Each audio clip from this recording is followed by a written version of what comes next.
بسم اللہ الرحمن الرحیم۔ نماز فجر کی نماز جس کی ہم کوئی پرواہ نہیں کرتے، چھوٹی چھوٹی باتوں پر چھوڑ دیتے ہیں۔ اگر ہمیں معلوم ہو جائے ہمیں اس پر کیا نقصان ملتا ہے اور ادا کرنے پر کیا ثواب ملتا ہے، لیکن ہمارے یقین کی کمی ہوتی ہے کہ ہم نماز چھوڑ دیتے ہیں۔ فرمایا کہ جو ایک بھی نماز چھوڑ دیتا ہے وہ ایسے ہو جاتا ہے کہ اس سے مال و دولت، بیوی، بچے سب کچھ چھین لیا گیا۔ نماز چھوڑنے کا کتنا بڑا نقصان ہے۔ جو آدمی فجر کی نماز پڑھتا ہے وہ یہ سمجھ لے کہ اس کے ہاتھ میں رحمان کا جھنڈا ہوتا ہے۔ فجر کی نماز پڑھنے سے آدمی کے سارے کام آسان ہو جاتے ہیں اور اس کی روزی میں برکت ہوتی ہے، اس کی تمام چیزوں میں برکت ہوتی ہے۔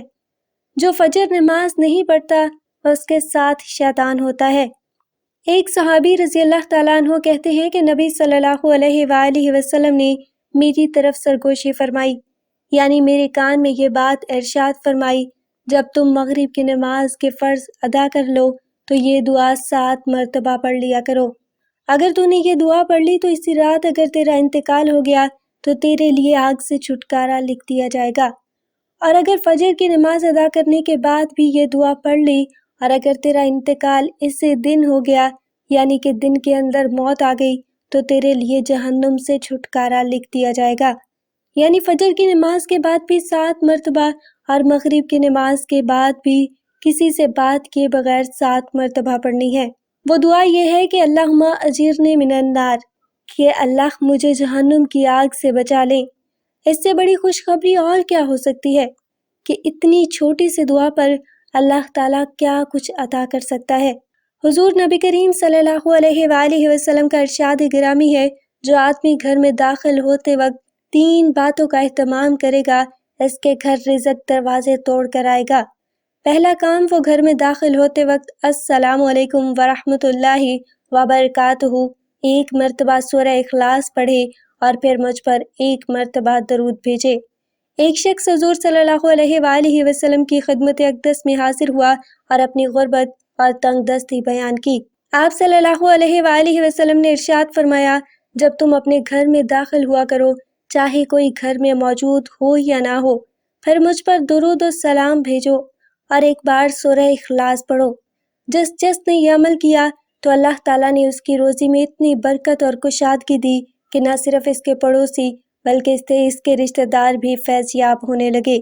انشاءاللہ اچھی باتیں دوسروں کو بتانا بھی صدقہ جاریہ ہے، اور اچھی باتیں دوسروں کو بتانی بھی چاہیے۔ اللہ پاک کا وہ نام جس سے پڑھنے والے یقینی طور پر بے پناہ امیر ہو جاتے ہیں، کیونکہ اللہ تعالیٰ کے ہر نام کی الگ خاصیت اور علیحدہ صفت ہے، لہٰذا ان ناموں کے فوائد اور خواص بھی مختلف ہیں۔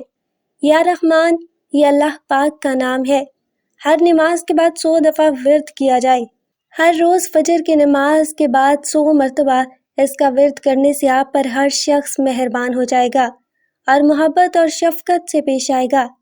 یا سلام 160 مرتبہ کسی مریض پر دم کیا جائے تو شفا پائے گا۔ 40 دن تک فجر کی نماز کے بعد ورد کرنے والا شخص خود کفیل ہو جائے گا اور کسی کی امداد سے بے نیاز ہو جائے گا۔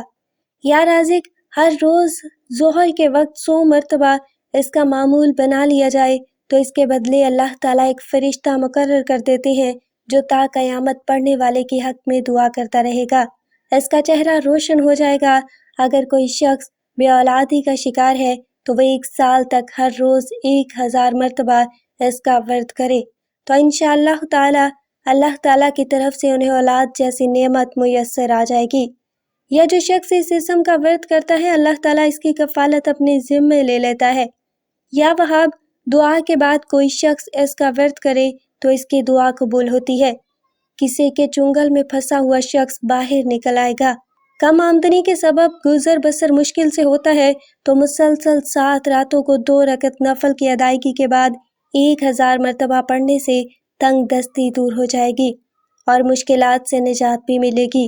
یا علیمو تجلیات سے منور ہو جائے گا، اور سورج نکلنے سے قبل 100 مرتبہ اگر ورد کیا جائے تو تمام پریشانیاں دور ہو جائیں گی۔ انشاءاللہ امن و سکون کی زندگی میسر ہوگی اور اللہ کا فضل و کرم شام حال رہے گا۔ یا کبیر ہر روز 100 مرتبہ ورد کرنے والا شخص دنیا کی نظروں میں معزز اور محترم ہو جائے گا۔ یا حفیظ اسم دہرانے سے ہر قسم کی آفات سے نجات ملتی ہے اور انسان ناگہانی آفات کے علاوہ حادثات سے محفوظ رہتا ہے۔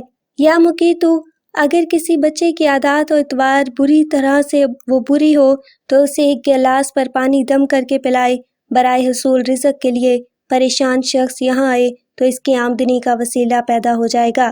یا حق اس کا ورد کرنے سے گم شدہ ہر چیز مل جائے گی انشاءاللہ۔